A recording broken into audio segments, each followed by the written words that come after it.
These are few of the pre-built themes created by other users. Link of this themes are in description. Don't forget to share yours so others can have a look.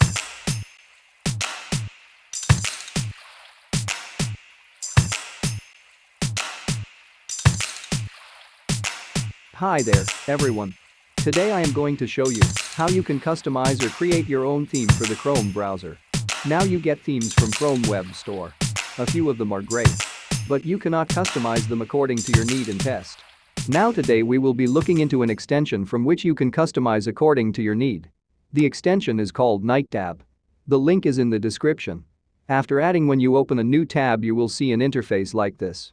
Now you can customize it for your needs or use pre-built themes by others. In the first line you will see the time, date, then the search bar, then essence color. Next to it is add a button to add a new group or bookmark. Then edit button to edit any element. Next, settings, from where you can do many customizations. Or import pre-built themes. Underneath the first line, you will see groups. You can create groups like entertainment, work. I hope you get the point. Now on those groups, you can add bookmarks. Now next to the group name you will see open all. Like you can open all bookmarks or websites at once. Now there are so many things that I cannot go through all of them. Please don't be afraid to play with them as you can reset them.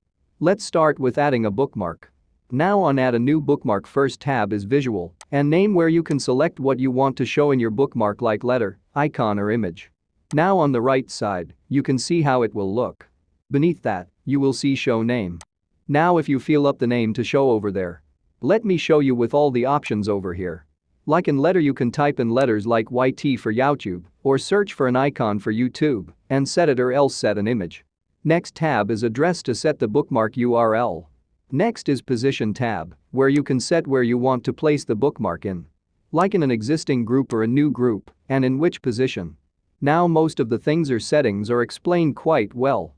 So, I would not explain you the obvious things. But if you cannot understand anything, please let us know in comment. So, me or other users can help you out. Now also you can add group. Now on settings there are many options, please try out them. As I have told you before, don't be afraid to test each and every setting for yourself as you can reset them. Now one of the most important things is in settings you will see a tab by the name data. From where you can import themes that has been created by others or also export your theme so you can create multiple themes and also share them others. Also clear all data if you want. Now on the description I have given few pre-built themes for you guys. Also, don't forget to share themes created by you in comment so others can check them out.